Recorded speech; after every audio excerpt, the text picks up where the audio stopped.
becoming human to who? Those who faithfully accept it. Let me read on. Since we, meaning we Catholic bishops, have formulated these things. They're telling you in their own document they made all this stuff up. They're telling you in their own document. Now, most of us black folk don't know nothing about this. Okay, because we wasn't here when this was done. I mean, here in America.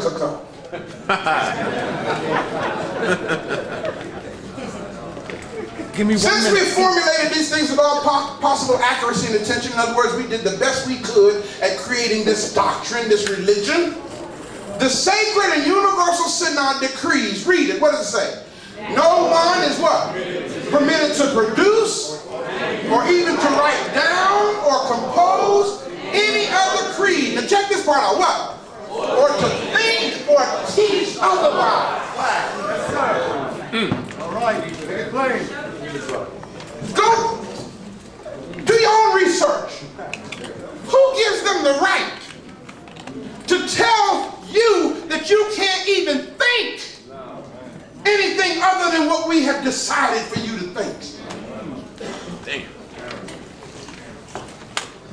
It goes on to say, as for those who dare either to compose another creed or even to promulgate or to teach or hand down another creed, for those who wish to convert to a recognition of the truth from Hellenism or from Judaism or from any kind of heresy at all. If they be bishops or clerics, the bishops are to be deposed from the episcopacy, and the clerics from the clergy. If they be monks or lay folk, they are to be anathematized. That's the Roman Catholic Church's way of saying a contract to be put out on you.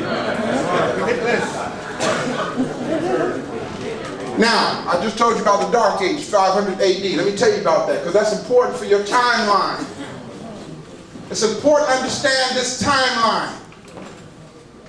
From 500 AD, what year was the Council of Chalcedon again? 451, right. So now the Roman Catholic Church comes up with this law, canonized law, that no one is allowed to think anything other than what we've decreed. And of course, in case you didn't know it, in 325 AD, it was the Council of Nicaea. I think I may have a DVD over there. The Council of Nicaea, where they created Jesus. Yes, sir. Yes, sir. 318 Roman Catholic bishops. Yes, sir. So they're saying, what these concepts, these ideas, this religion that we created, no one is allowed to even think anything other than this. So in 500 AD, to make sure that their program would be perpetual, they thrust the then known world into what was called the Dark Ages. Now, what was dark about it? The suppression of information. That's it. That's right. The white man literally decided, this is what we've made up, and the only way to be sure that it survives is go destroy all other evidence of the truth. That's right. So they destroyed the libraries in Egypt. They got rid of all of the sacred writings of our ancestors. Are y'all following me, people? And anyone who was found with a copy of the ancient writings was put to death, man. And for a period of 1,000 years, they had this campaign of suppressing the truth. And at the end of the 1,000 years, in 1500 AD, they came out of the Dark Ages with something called the Renaissance. Yes, yes. A new way of thinking. Yes. And of course, this new Renaissance had their lie that all of us was born into. Yes. Am I making sense, y'all? Yes, sir. 1500 AD, and then a few years later, they came out with the Geneva Bible. And then Jimmy Stewart didn't like that Bible. So in 1611, actually started in 1600, he had his own done, called the King James Version, which was completed in 1611. Y'all all right? Yeah. Circle if you need to. I'm on a roll now. Now see, in theology, this is what I was taught all my life in school.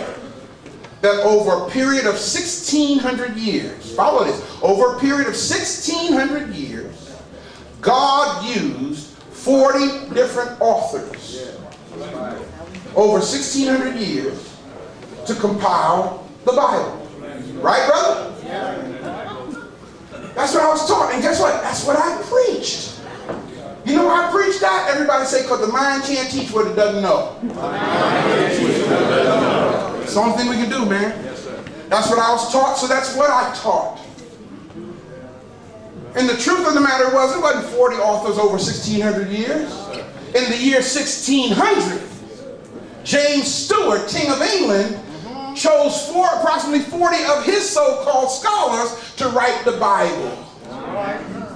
In the year 1600, it was completed in 1611. It was called the King James Version of the Bible. And guess what, y'all? It is still the authorized version today.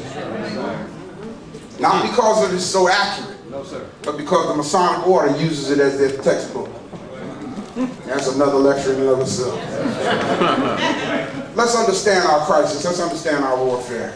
Our categories of warfare are many. We got domestic issues we got to deal with.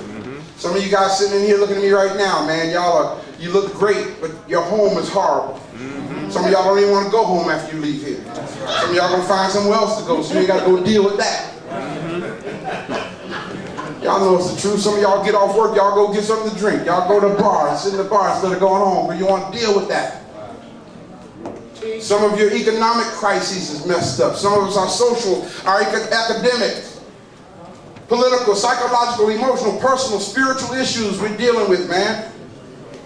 We must understand, and follow this, this is important. I'm getting ready to get real dangerous now. We must understand that whenever any person or group of persons in a position of great power and without full knowledge and consent of the public uses their power and methodologies for economic conquest, it must be understood that a state of domestic warfare exists between the said person or group of persons and the communities victimized by their tactics. Look at the person next to you and say, we're at war. We are at war. We Africans are at war. The problem is we're the only ones who don't know it. We've been at war for a long time, people. The powers that be have declared a state of warfare on us. That's right. And if your eyes are open, you can see it in academics. Yes, sir. You can see it in your home. Let me deal with this for a moment. Because see, some of you guys are going through changes in your home and you're blaming one another for what the powers that be are doing in your house. Yes, sir. The objective of the pathology of criminal behavior. I just did a 4-part series. I think I got the DVDs over there. Dealing with, ever since the Jenna 6 thing, man. I did a 4-part series on understanding the criminal just us system. You know, understanding the pathology of criminal behavior in urban America.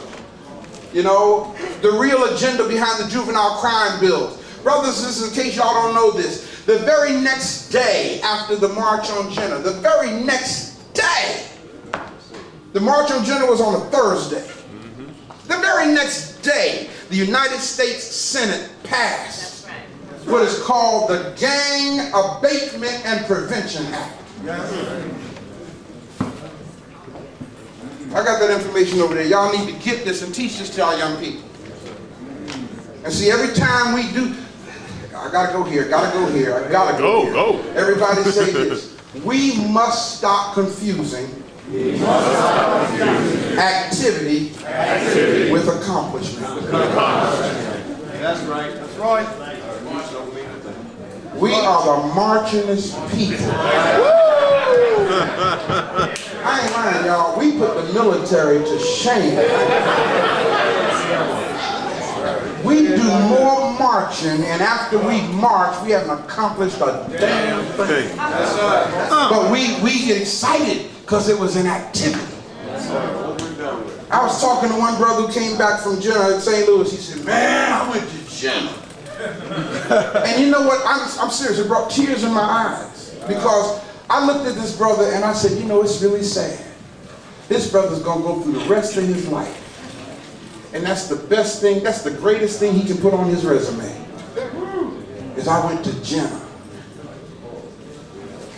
That's all he got to show. That's all he gonna brag about. That's all he gonna talk about that he did.